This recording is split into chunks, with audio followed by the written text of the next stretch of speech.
नमस्कार दोस्तों, स्वागत है आपका सिद्धांत एकेडमी चैनल पर। देखिए, आज की क्लास में आप लोग 2015 का साइंस का पेपर देखेंगे और ये क्लास बहुत ही मज़ेदार होने वाली है, तो क्लास को अंत तक ज़रूर देखें। अगर आपको हमारी क्लास पसंद आए तो क्लास को लाइक करें और चैनल को सब्सक्राइब करना ना भूलें। तो चलिए बिना देरी किए शुरू करते हैं आज की क्लास। तो देखिए, क्लास को स्टार्ट करने से पहले आप लोग समझ लीजिएगा कि पेपर में कितने क्वेश्चन आते हैं। तो आप लोग ध्यान रखना है कि आपके जो पेपर होता है साइंस का, ठीक है, वो आपका टोटल 25 नंबर का पेपर होता है, जिसमें आपके 18 क्वेश्चन आते हैं। ठीक है, 18 में से 5 क्या होते हैं, आपके ऑब्जेक्टिव क्वेश्चन होते हैं, उसके बाद 6 आपके अत लघु उत्तरीय प्रश्न होते हैं और 7 क्वेश्चन आपके होते हैं लघु उत्तरीय प्रश्न। इस तरह से कितने क्वेश्चन आते हैं आपके, ठीक है, 18 क्वेश्चन आते हैं। ठीक है, तो 18 क्वेश्चन जो टोटल होते हैं आपके 25 नंबर के होते हैं। ठीक है, अब ये दोनों क्या होते हैं, आपके वस्तुनिष्ठ और अत लघु उत्तरीय क्वेश्चन जो आपके होते हैं 1-1 नंबर के होते हैं, और जो 7 क्वेश्चन लघु उत्तरीय क्वेश्चन होते हैं वो 2 नंबर के होते हैं। ठीक है, तो आपके जो साइंस के पेपर में आपके 5 ऑब्जेक्टिव क्वेश्चन दिए गए हैं। ठीक है, तो सबसे पहले हम लोग क्या करेंगे, ऑब्जेक्टिव क्वेश्चन को देखेंगे। तो देखते हैं आज की क्लास का जो आपका फर्स्ट क्वेश्चन दिया गया है। तो कह रहे हैं कि किस ग्रह को वर्ष 2006 में ग्रह की श्रेणी से हटा दिया गया है। आपके ऑप्शन दिए, कह रहे पृथ्वी, मार्स, नेपच्यून, प्लूटो। तो आप लोग ध्यान रखें, प्लूटो को क्या किया 2006 में ग्रह की श्रेणी से हटा दिया गया। अब देखो नेक्स्ट क्वेश्चन आपका कह रहा है कि द्वितीय प्रकार के उत्तोलक का उदाहरण है। आपका ऑप्शन दिए बोतल खोलने वाला यंत्र हो जाएगा यहाँ पर। ठीक है, बोतल खोलने वाला यंत्र। नेक्स्ट ऑप्शन कह रहा है पंजेदार हथौड़ी, आपका कह रहा है कैंची, ब्रेड काटने का चाकू। देखो आप लोगों को उत्तोलक के बारे में बता चुका हूँ, आप लोग ध्यान रखते हैं। ठीक है, तो देखो आपका जो पंजेदार हथौड़ी होती है ना, इसी को बोला जाता है कील उखाड़ने की मशीन। ठीक है, आप लोग ध्यान रखते हैं, कील उखाड़ने की मशीन जो होती है ना, इसी को बोला जाता है। और ये कैंची तो आप लोगों को बता चुका हूँ, ये प्रथम श्रेणी का उत्तोलक होता है। ठीक है, कई बार बताया। ठीक है, प्रथम श्रेणी। और जो ब्रेड काटने का जो चाकू आता है, ये ज़्यादातर आपका तृतीय श्रेणी का उत्तोलक होता है। ठीक है, और हमसे पूछा गया द्वितीय श्रेणी का उत्तोलक, तो आप लोग ध्यान रखते हैं, ये हो जाएगा बोतल खोलने वाला यंत्र हो जाएगा द्वितीय श्रेणी का उत्तोलक।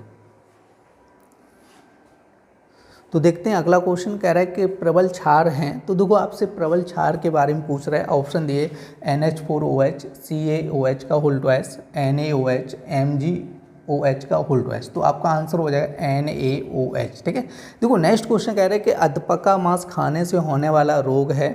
आपका कह रहा है टाइफाइड, एंथ्रेक्स, रेबीज और पीलवाद।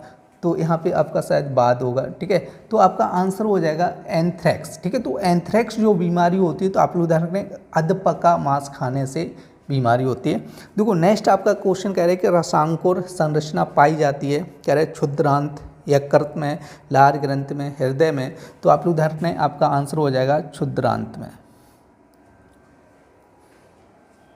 देखिए अब हम लोग देखते हैं अत लघु उत्तरीय प्रश्न। आप क्योंकि आपके ऑब्जेक्टिव 5 ही क्वेश्चन पूछे जाते हैं। तो पहला क्वेश्चन कह रहे हैं मिट्टी पलट हल किस आकार का कूड़ काटता है। तो आप लोग ध्यान रखना है कि आयताकार कूड़ काटता है। जो मिट्टी पलट हल होता है ना, जो मिट्टी को पलटता है, ठीक है, तो वो किस प्रकार का कूड़ काटता है, आयताकार काटता है। अब देखो नेक्स्ट क्वेश्चन कह रहे हैं कि ईंधन को परिभाषित कीजिए। मतलब ईंधन किसे कहते हैं, ये आपसे पूछा गया है। तो कह रहे हैं कि ईंधन क्या होता है, एक ज्वलनशील पदार्थ है। ईंधन क्या है, एक ज्वलनशील पदार्थ है। कह रहे जिसका उपयोग कह रहे ऊष्मा प्राप्त करने हेतु किया जाता है। जिसका उपयोग हम किस लिए करते हैं, ऊष्मा प्राप्त करने के लिए किया जाता है। कह रहे कि ईंधन आपके कह रहे 3 अवस्थाओं में होती हैं। कह रहे इसकी 3 अवस्थाएं होती हैं एक तरीके से। आपका कह रहा है ठोस, द्रव, गैस। देखो ठोस में क्या आता है, आपका कोयला आ जाता है। ठीक है, कोयला आ जाएगा, जैसे आपका लकड़ी आ जाएगा, कोयला, लकड़ी, ये क्या होते हैं, आपके ठोस ईंधन होते हैं। ठीक है, द्रव में क्या होते हैं, जैसे आपका पेट्रोल। ठीक है, पेट्रोल आपका हो जाएगा पेट्रोल, डीजल, मिट्टी का तेल, ये सारे के सारे क्या हैं, आपके द्रव ईंधन में आ जाते हैं। ठीक है, गैस में क्या होता है, आपका LPG जो गैस होती है, ठीक है, घर पे रसोई के लिए यूज करते हैं, वो आपका गैसीय ईंधन हो जाता है। देखिए नेक्स्ट क्वेश्चन कह रहा है कि प्रकाश संश्लेषण क्रिया को दर्शाने हेतु केवल रासायनिक समीकरण लिखिए। और ये सारी चीज़ें देखिए, जितने भी क्वेश्चन आ रहे हैं आपके सारे के सारे क्लास में हम लोग कंप्लीट कर चुके हैं। जो लोग पहली बार क्लास देख रहे हैं, तो आप लोग पहले आपके पीछे की जो क्लासें हो चुके हैं, आपकी 11 क्लासें हो चुकी हैं, ये आपकी 12वीं क्लास है। तो आप लोग पीछे की क्लासें कंप्लीट करो, तो आपको सारी की सारी चीज़ें क्लियर हो जाएंगी। ठीक है, तो हमसे कह रहे हैं कि केवल आपको समीकरण देना है प्रकाश संश्लेषण क्रिया का। तो देखो क्या होगा, आपका CO2 और यहाँ पे आपका क्या होता है जल लेते हैं, क्योंकि आपका देखो जो प्रकाश संश्लेषण प्रोसेस होती है आप लोगों को समझा चुका हूँ कि ये दिन के समय में होती है, ठीक है। दिन के समय में जब धूप पौधों पर पड़ती है तो क्या होता है कि पौधे, ठीक है, प्रकाश संश्लेषण प्रोसेस को करते हैं। उसमें पौधे क्या करते हैं, कार्बन डाइऑक्साइड को वायुमंडल से अवशोषित करते हैं और जड़ों के माध्यम से क्या लेते हैं, पानी लेते हैं, ठीक है। पौधे क्या करते हैं कि जो वायुमंडल में आपकी कार्बन डाइऑक्साइड गैस है उसको अवशोषित करते हैं और जड़ों के माध्यम से क्या करते हैं, ज़मीन के अंदर से पानी लेते हैं। तो अब कार्बन डाइऑक्साइड और जल मिलके क्या बनाते हैं, ये अपना भोजन तैयार करते हैं जो कार्बोहाइड्रेट बोलते हैं या इसको ग्लूकोज बोलते हैं।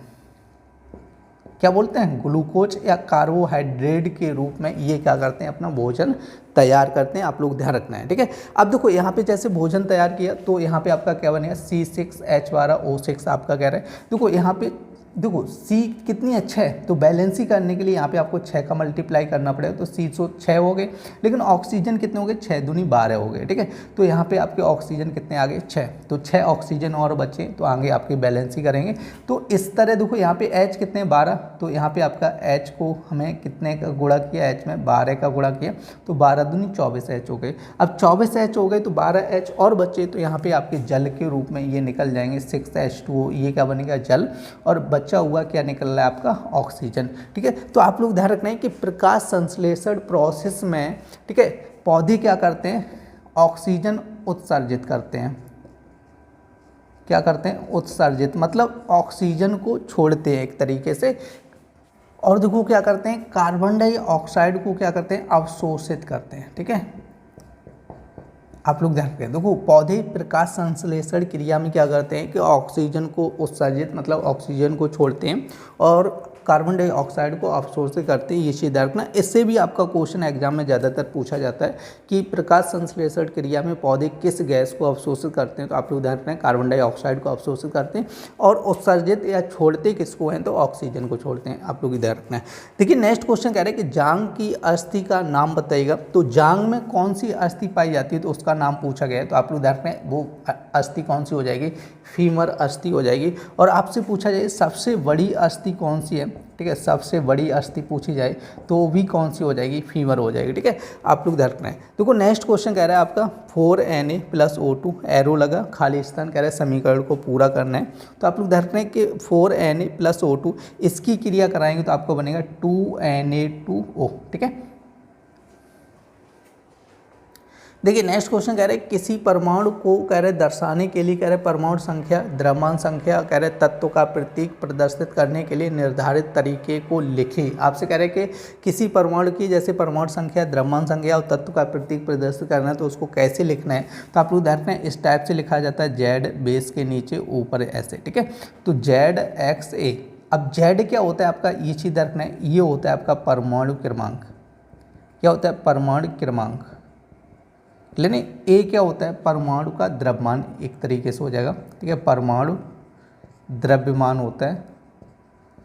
और एक्स क्या हो जाता है आपका, तत्व हो जाता है।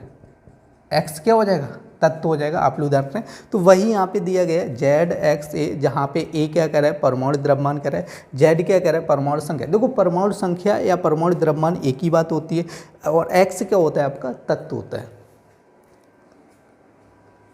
तो देखिए अब देखने वाले हैं लघुत्तरीय प्रश्न। तो आपका फर्स्ट क्वेश्चन कह रहा है कि आंधी के क्या लक्षण हैं, लिखिए। मतलब आपसे ये कह रहे हैं कि आंधी क्यों आती है, उसके लक्षण लिखने। तो ध्यान रखने कि वायु दाब की भिन्नता के कारण कह रहे हैं पवनें या वायु चलती है, ठीक है। वायु दाब की भिन्नता के कारण क्या चलती है, पवनें या वायु चलती हैं, ये चीज़ आपको बता चुका हूँ, ठीक है। तो मतलब आप लोग ध्यान रखना है, आपको ध्यान रखना है कि आपको बता चुका हूँ कि जो वायु चलती है वो कैसे चलती है, उच्च वायु दाब से निम्न वायु दाब की ओर चलती है, उच्च वायु दाब से निम्न वायु दाब की ओर चलती है। आप लोग ध्यान रखना है, लेकिन किधर से किधर चलती है, उच्च वायु दाब से निम्न वायु दाब की ओर वायु चलती है। तो वही कह रहे हैं कि वायु दाब की भिन्नता के कारण ही पवनें या वायु चलती है। जब तक वायु दाब की भिन्नता नहीं होगी तब तक पवनें नहीं चलेंगी। तो आप लोग ध्यान रखना है, कह रहे कि यही हवाएं, कह रहे विक्षोभ या चक्रवातों के प्रभाव में आकर कह रहे विकराल रूप धारण कर लेती हैं। ये जो हवाएं होती हैं कह रहे चक्रवात या विक्षोभ के कारण क्या होती है, विकराल रूप धारण कर लेती हैं। तो यही क्या कहलाती है, आंधी कहलाती है। देखिए नेक्स्ट क्वेश्चन कह रहा है आपका छाया तथा उपछाया को परिभाषित कीजिए। तो सबसे पहले हम लोग देखेंगे छाया। कह रहे कि जब किसी प्रकाश स्रोत के सामने कोई अपारदर्शक वस्तु आ जाए तो कह रहे वस्तु के पीछे का वह भाग जहाँ प्रकाश नहीं पहुँचता है क्या कहलाता है, छाया कहलाता है। जैसे आपका कोई प्रकाश स्रोत है, ठीक है, प्रकाश स्रोत है और इसके सामने जैसे कोई वस्तु रख दी जाएगी तो इसका पीछे क्या होगा कि इसके पीछे प्रकाश नहीं जा पाएगा। तो यहाँ पे क्या होगा, इसका प्रतिबिंब बन जाएगा या परछाई बन जाएगी, उसी को क्या बोला जाता है, छाया बोला जाता है। ठीक है, नेक्स्ट आपका देख रहे हैं उपछाया। ठीक है, आपसे देखो दो चीज़ें पूछी गई थी, छाया और उपछाया किसे कहते हैं। तो ध्यान रखना है कि वस्तु की छाया एवं मध्य भाग जो कि कह रहा है कि आपका जो अधिक काला होता है, कह रहे कि वस्तु की छाया एवं मध्य भाग जो कि क्या होता है, अधिक काला होता है, उसी को हम लोग क्या बोलते हैं, प्रच्छाया बोलते हैं। ठीक है, क्या कहलाता है, प्रच्छाया कहलाता है। तथा कह रहा है प्रच्छाया के चारों ओर कह रहे कि सीमावर्ती कम काला भाग उसको क्या बोलते हैं, उपछाया बोलते हैं। ठीक है, आपका देखो क्या होता है, जब प्रतिबिंब बनता है तो उसके आपके मध्य में बहुत काला भाग होता है, उसको हम लोग क्या बोलते हैं, प्रच्छाया बोलते हैं। और इस काले भाग के चारों ओर मतलब सीमावर्ती भाग होता है जहाँ पे क्या होता है, कम काला होता है, उसी को हम लोग क्या बोलते हैं, उपछाया बोलते हैं। देखिए नेक्स्ट क्वेश्चन कह रहे हैं मैंडलीव की आवर्त सारणी के दोष में कह रहे सम स्थानकों का स्थान पर कह रहे प्रकाश डालिए। तो आप लोग ध्यान रखें, एक ही तत्व के कह रहे बे परमाणु जिनके परमाणु द्रव्यमान अलग अलग होते हैं कह रहे समस्थानिक कहलाते हैं। देखिए नेक्स्ट क्वेश्चन कह रहे हैं कि भौतिक परिवर्तन तथा रासायनिक परिवर्तन को परिभाषित कीजिए। तो आप लोग ध्यान रखें, एक तरफ देखो इसी टाइप से लिखना है, एक तरफ भौतिक परिवर्तन, दूसरी तरफ क्या हो जाएगा आपका रासायनिक परिवर्तन।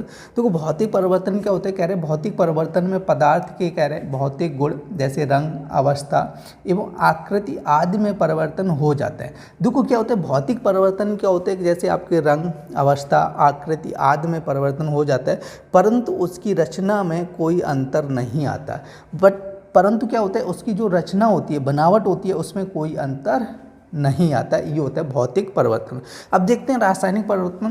कह रहे कि रासायनिक परिवर्तन में पदार्थ की कह रहे कि भौतिक गुण जैसे आपका रंग, अवस्था आदि में सभी कुछ परिवर्तन हो जाता है। इनमें जैसे रंग अवस्था में भी परिवर्तन हो जाता है। उसके बाद कह रहे हैं और साथ ही पदार्थ की रचना भी पूर्ण रूप से परिवर्तित हो जाती है। देखो भौतिक परिवर्तन में क्या होता है, आप लोग ध्यान रखें, उसकी जो पदार्थ होता है उसकी रचना नहीं बदलती है, रचना में कोई अंतर नहीं आता है। बट क्या होता है, रासायनिक परिवर्तन क्या होता है, उसकी रचना भी परिवर्तित हो जाती है। ठीक है, उसकी रचना कैसी हो जाती है, परिवर्तित हो जाती है। तो देखते हैं भौतिक परिवर्तन कौन कौन से हैं। तो आपका कह रहे हैं कि उबलना, ठीक है, जैसे पिघलना और जमना, ये क्या है आपके भौतिक परिवर्तन है। ठीक है, अब हम लोग देखते हैं रासायनिक परिवर्तन। कह रहे हैं कि जलना, ठीक है, जैसे जलना क्या होता है आपका रासायनिक परिवर्तन हो गया। जैसे खाना पकाना, ये भी क्या है आपका रासायनिक परिवर्तन है। जैसे जंग लगना, ये भी रासायनिक परिवर्तन है। जैसे सड़ना, ये क्या है आपके रासायनिक परिवर्तन है। देखिए नेक्स्ट क्वेश्चन कह रहा है पादप कोशिका का कह रहा है इलेक्ट्रॉन माइक्रोस्कोप द्वारा दिखाई देने वाले चित्र को बनाइए। कह रहा है वर्णन की आवश्यकता नहीं है, मतलब आपको चित्र बनाना है ओनली उसको, ठीक है, वर्णन की आवश्यकता नहीं। तो आपको देखो दो चित्र दिए, जो भी आपको, ये तो आपका जैसे स्केच से हाथ से बनाया हुआ चित्र बहुत ही आसान है, चाहो तो इसको आप लोग सीख लेना, ठीक है, या तो इसको सीख लेना। ठीक है, देखिए नेक्स्ट क्वेश्चन कह रहे हैं कि रेबीज रोग के लक्षण बताइए। तो आपसे रेबीज की बीमारी के लक्षण पूछे गए और आप लोग ध्यान रखें, रेबीज बीमारी होती है कुत्ते से, ठीक है, या कुत्ते के काटने से या कुत्ते से फैलती है। तो आपका देखो फर्स्ट पॉइंट कह रहे हैं कि रोगी व्यक्ति के गले में भयंकर पीड़ा होती है तथा उसमें कुछ भी निगलने की क्षमता नहीं रहती है। ठीक है, तो फर्स्ट पॉइंट आपका क्या है कि जो रोगी व्यक्ति होता है रेबीज से, उसके गले में क्या होता है, भयंकर पीड़ा होती है और उसे कुछ भी निगलने की क्षमता नहीं होती है, मतलब कुछ निगल नहीं सकता गले से। अब नेक्स्ट पॉइंट कह रहे हैं रोगी व्यक्ति पानी से डरने लगता है। रोगी व्यक्ति क्या करता है, पानी से डरने लगता है।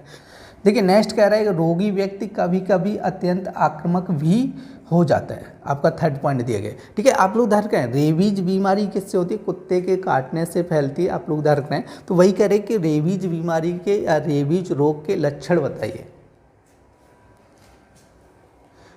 देखिए नेक्स्ट क्वेश्चन कह रहा है जलीय अपरदन किसे कहते हैं, यह कितने प्रकार का होता है, आपसे ये पूछा गया। तो आप लोग ध्यान रखिए जलीय अपरदन कह रहे हैं कि जल या बाढ़ द्वारा कह रहे हैं मिट्टी के कटाव को जलीय अपरदन कहते हैं। कह रहे हैं कि जल या बाढ़ के द्वारा जो मिट्टी का कटाव होता है उसी को हम लोग क्या कहते हैं, जलीय अपरदन कहते हैं। और आपसे पूछा है यह कितने प्रकार का होता है, ठीक है। आप लोग ध्यान रखें जलीय अपरदन कितने प्रकार का होता है, आपसे ये पूछ रहे हैं। तो ध्यान रखना है जैसे वर्षा बूंद अपरदन, ये भी आपका क्या होता है, जलीय अपरदन होता है। जैसे वर्षा की बूंदें गिरती हैं ज़मीन में तो क्या लगातार कहीं गिरती रहती है, वहाँ से मिट्टी कट जाती है तो जल वर्षा बूंद अपरदन हो जाता है। कह रहे कि अल्प सरता अपरदन हो जाता है। कह रहे कि पर्त अपरदन हो जाता है। कह रहे बीहड़ अपरदन, नदी तट अपरदन, कह रहे समुद्र तट अपरदन, कह रहे हिमनद अपरदन, आपका कह रहे भूस्खलन द्वारा अपरदन।